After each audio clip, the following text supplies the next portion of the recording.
자, 오늘 보실 말씀은 창세기 24장입니다. 창세기 24장 28절부터 33절까지 갑니다.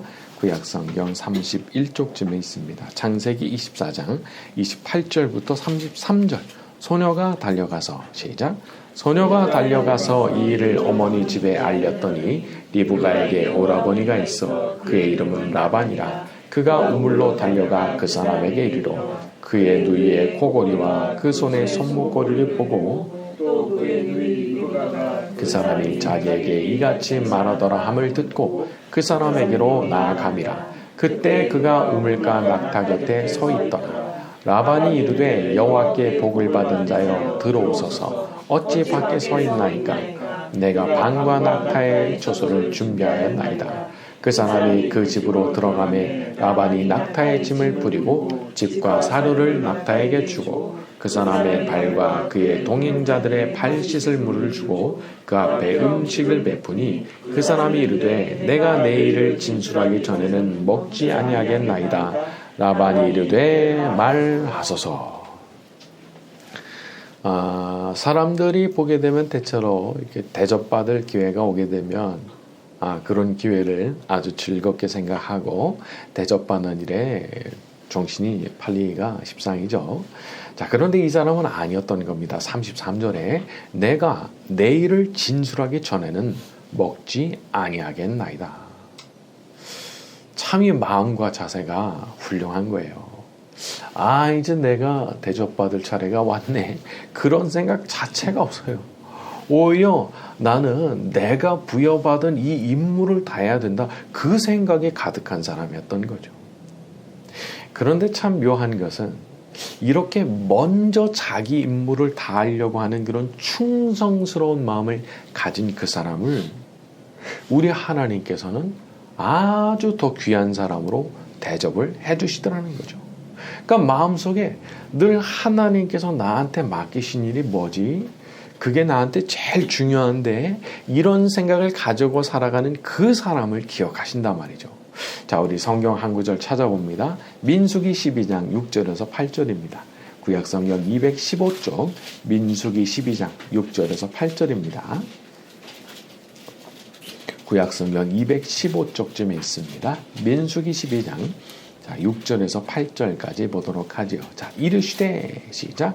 이르시되 내 말을 들으라. 너희 중에 선지자가 있으면 나 여호와가 환상으로 나를 그에게 알리기도 하고 꿈으로 그와 말하기도 하거니와 내 손 모세와는 그렇지 아니하니 그는 내 온 집에 충성함이라.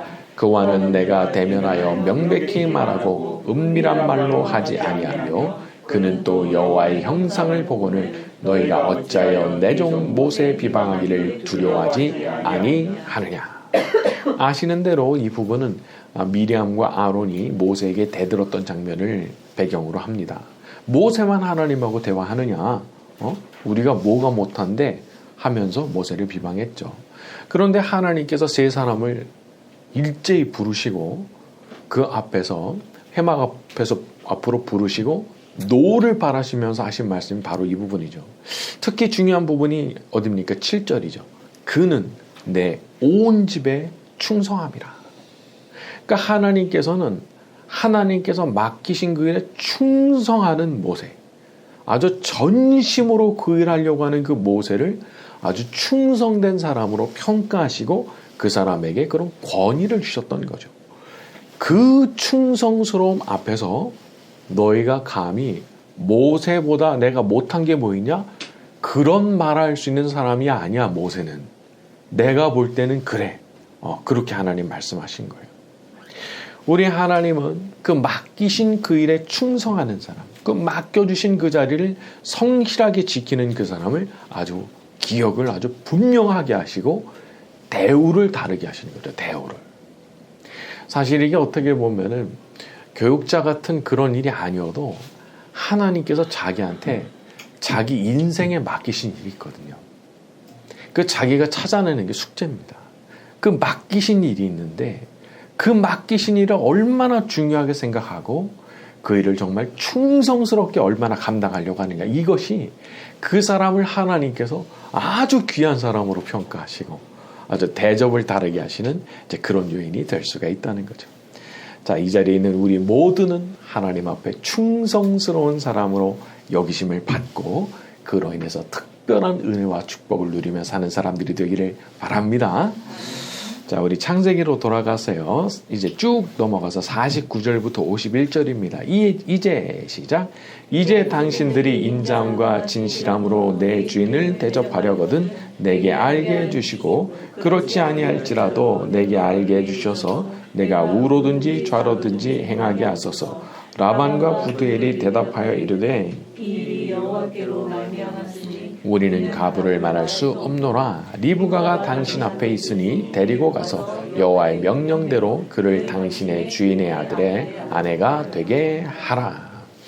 아브라함의 종이 물었죠. 그간의 사정 다 얘기하고 이제 어떻게 할 건지 좀 알려달라 물었습니다. 그러니까 50절에 이 일이 여호와께로 말미암았으니 우리는 가부를 말할 수 없노라. 이 말 안에 보면 하나님에 대한 정말 큰 존중심이 보입니다. 하나님께서 그렇게 행하셨다고 그러면은 우리가 무슨 말을 하겠냐는 거예요. 두 말 하지 않고 당신 주인 아들의 아내가 되게 하라 말을 했습니다. 우리는 언제든 그것이 하나님의 뜻이다라는 생각이 들면 언제든지 자신의 뜻을 굽히고 내려놓을 준비를 하고 있어야 됩니다. 사람과 사람 사이의 갈등은 대체로 사람이 자기 뜻을 굽히지 않는 데서 일어나죠. 나는 이걸 하고 싶고 나는 이걸 원하고 나는 이게 바른 거라고 주장을 하는데 상대가 안 받아들이면 결국 거기서 다툼이 일어나요. 자, 그러면 누구의 의견을 따를 거냐?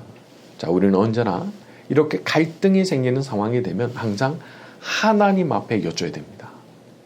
이렇게도 할 수 있고 저렇게도 할 수 있는 여지가 있는데 어떻게 하면 좋겠습니까? 하고 여쭙는 거죠. 그래서 그런 간절한 기도 가운데 응답 받잖아요. 그러면 그냥 깨끗하게 마음 싹 비우고 그냥 그대로 하는 거예요. 마음 싹 비우고 그렇게 하는 거예요. 우리는 우리 자신이 틀릴 수 있다는 사실, 내가 원하는 그것이 하나님의 뜻과 반드시 일치하지 않을 수 있다는 그 사실을 아주 겸손하게 인정해야 됩니다. 이거 사실 놀랄 때가 많은 거예요. 나는 분명히 내 뜻이 하나님 뜻하고 100% 일치한다고 생각했거든요. 그래서 막 일을 하는데 아니야, 해갈수록 아닌 거예요. 또 기도를 할수록 아닌 거예요. 그럼 어떻게 해요? 얼른 접어야죠. 적어도 이 장면에 나오는 부두엘과 라반의 모습은 참 본받을 만한 모습인 겁니다. 이게 그렇게 된 사정이라고 하면은 하나님 뜻이 분명한데 우리가 뭐라고 가부를 말하겠나 하면서 그냥 그대로 수용한 거예요. 고민도 안 해요. 고민도. 물론 우리가 즉흥적으로 막 결정하고 이런 건 삼가야 되겠지만은 적어도 이게 하나님 뜻이구나 라는 판단이 들면 언제든지 마음 접고 순종할 그런 마음을 먹고 있어야 되는 거죠. 자, 우리 모두가 그렇게 겸손한 순종의 마음으로 살아가게 되기를 바랍니다.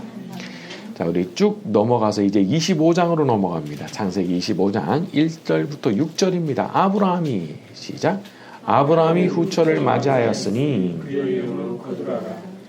시므란과 욕산과 무단과 비리안과 이스박과 수아를 낳고 욕산은 스바와 드단을 낳았으며 드단의 자손은 아수르 족속과 르두시 족속과 르움미 족속이며 미디안의 아들은 에바와 에벨과 한옥과 아비다와 엘다안이 다 그두라의 자손이었더라.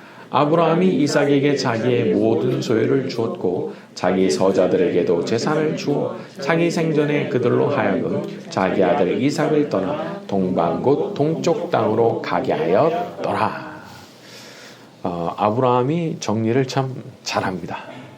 이삭에게 모든 소유를 줬지만 동시에 서자들한테도 재산 나눠주고 이삭을 떠나서 동쪽 땅으로 가게 했다는 거예요. 이것은 혹시라도 본인이 죽은 뒤에 일어날 수 있는 어떤 다툼을 미연에 방지하는 것이라고 볼 수 있죠.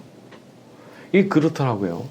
그 사람이 거기 있는 하는 어떤 일이 안 일어나는데 그 사람이 거기를 딱 떠나잖아요. 그 자리를 딱 비우게 되면 분명히 뭔가 벌어지는 일이 있어요. 그러니까 그런 면에서 이 아브라함이 지금 보여주는 처신은 참 지혜로운 거라고 볼 수 있죠. 내가 없더라도 문제가 생길 수 있는 여지를 없애버린 거예요. 그래서 뭐 경영권 분쟁, 재산권 분쟁 그런 거 필요 없도록 말이죠. 자, 우리도 이런 지혜를 구해야 되는 것 같습니다. 내가 항상 거기 있을 수는 없거든요. 내가 없을 때가 있거든요. 그럴 때 과연 어떻게 해야 분란이 일어나지 않고 쓸데없는 다툼이 일어나지 않을까 깊이 생각하면서 하나님께 지혜를 구하는 거죠. 지혜라고 하는 것은 언제나 참 일을 쉽게 만들어주는 것 같습니다. 요셉을 생각해 볼까요? 요셉이 지혜를 딱 발휘하니까 7년 연속의 대흉년이 드는데도 살아남죠. 넉넉히 살아남아요. 7년 대흉년에도 살아남아요. 그게 지혜의 힘이죠. 만약에 지혜가 없어가지고 한 흉년이 3년쯤 지난 상태에서 그때 수습을 하려고 한다고 생각해 보세요. 3년 다 지나갔잖아요.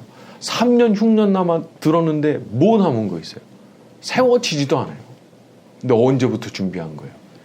7년 전부터. 대풍년 7년 지나는 그동안부터 이미 모든 걸 다 준비해 놓은 거예요. 근데 지혜가 이제 그런 거죠. 그러니까 하나님 창고에는 가장 진귀한 보물 중 하나가 바로 지혜입니다. 잠언 3장에 보면은 지혜는 그 얻은 자에게 생명나무라라는 말씀이 있어요. 얼마나 좋은 건지 그걸 얻은 사람에게 마치 생명나무 같은 존재가 되는 것이 지혜라는 거죠. 또 야고보서 1장에 누구든지 지혜가 부족하거든 모든 사람에게 후히 주시고 꾸짖지 아니하시는 하나님께 구하라 그리하면 주시리라. 하나님 어떤 분이시냐? 지혜 구하면 모든 사람에게 후히 주시는 분이시라는 거예요. 너는 분수 모르냐? 꾸짖지 않으신다는 거예요. 하나님 저한테도 지혜가 필요합니다 라고 말씀을 들을 때 돈이 하나도 안 듭니다. 입만 있으면 됩니다. 입만. 어쩌면 입이 없어도 돼요. 마음의 중심으로 기도하는 거니까. 그러니까 우리 하나님이 그런 기도를 또 기뻐하신다는 거예요. 지혜를 구하는 기도를 기뻐하신다는 거예요. 자, 오늘 이 시간 우리가 엎드려 지혜를 간구할 때도 우리에게 지혜의 축복을 내려주시기를 바랍니다. 자, 우리 7절부터 10절까지 갑니다. 아브라함의 시작. 아브라함의 향년이 175세라. 그의 나이가 높고 늙어서 기운이 다하여 죽어 자기 열조에게로 돌아가매 그의 아들들인 이삭과 이스마엘이 그를 마므레 앞 해쪽 속 수알의 아들 에브론의 밭에 있는 막벨라 굴에 장사하였으니 이것은 아브라함과 그의 아내 사라가 거기 장사되니라. 아브라함도 죽죠. 이렇게 아주 훌륭한 하나님의 사람도 결국은 세상을 떠납니다. 그러니까 우리는 우리가 언젠가 떠나야 된다는 그 사실을 잊으면 안 되는 것 같아요. 내가 언젠가 떠난다, 이 땅을. 자, 그러면 이 사실에 기초해서 오늘의 삶을 평가해 봐야 되는 거죠. 내가 언젠가 분명히 이 땅을 떠날 사람인데 그러면 떠나게 되는 그날을 위해서 나는 오늘을 어떻게 살아야 될까? 여러분, 사람이 죽을 때 남는 거 딱 하나 남습니다. 내가 얼마나 하나님 기뻐하시는 삶을 살았느냐, 그거 하나 딱 남아요. 일평생 나 하나님 기쁘시게 하면서 살려고 애썼어요. 이 사람은 이제 이 세상 떠나는 그 날이 진짜 막 너무 기대가 되는 거예요. 하늘에 쌓인 게 너무 많아요.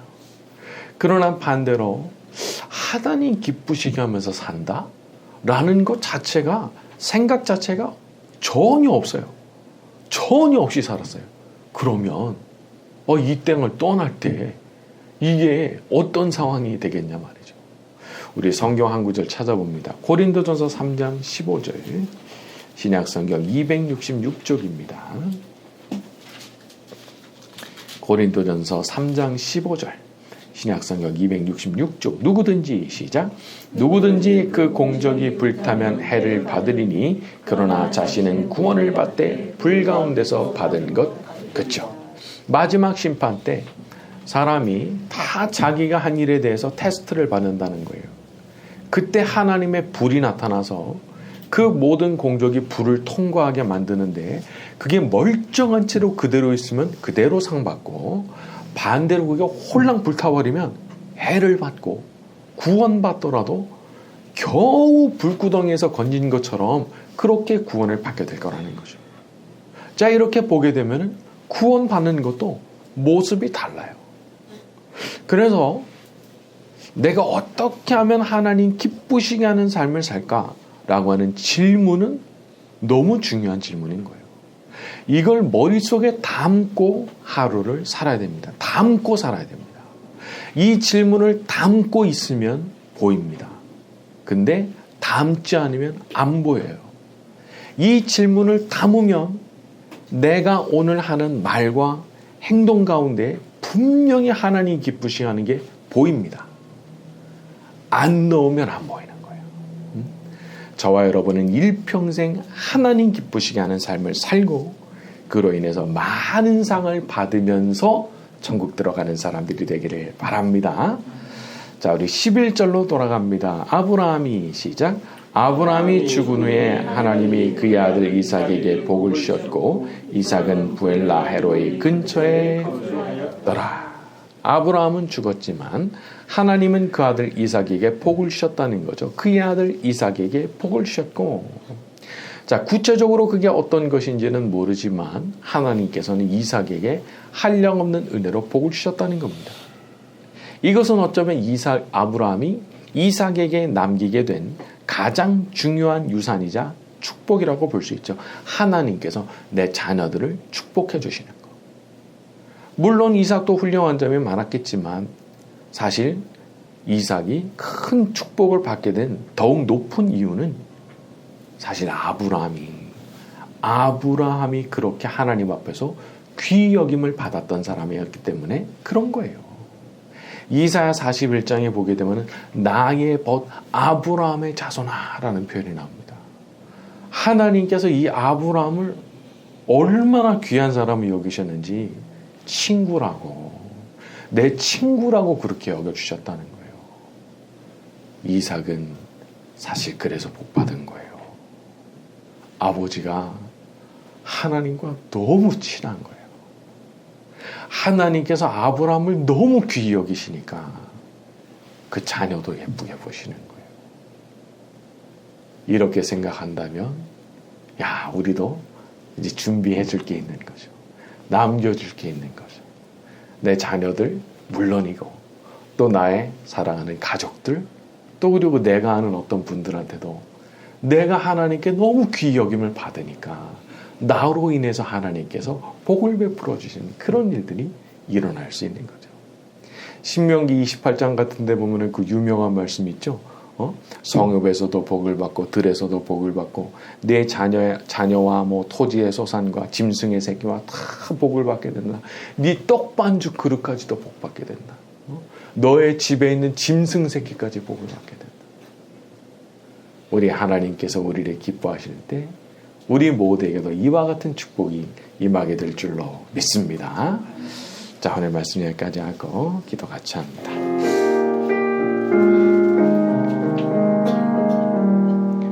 너 예수께 조용히 나가 내 모든 짐 내려놓고 주 십자가 사랑을 믿어 죄사함을 너 받으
친구로 삼아 늘 내 옆에 모시어라.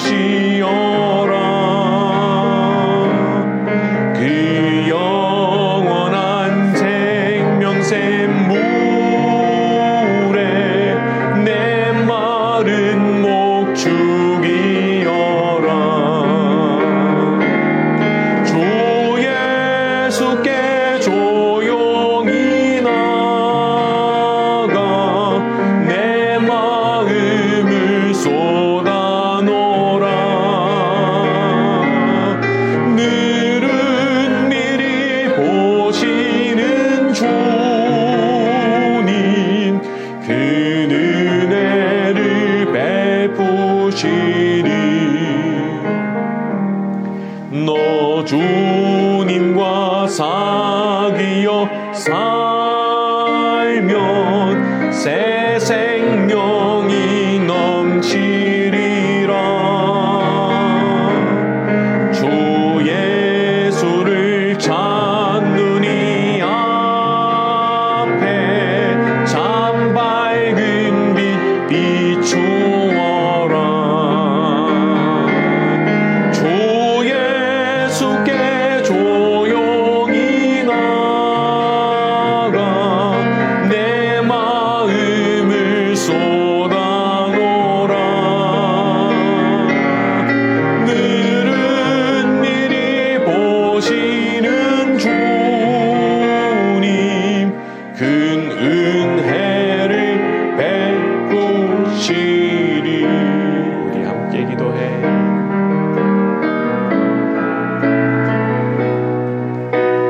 우리 함께 기도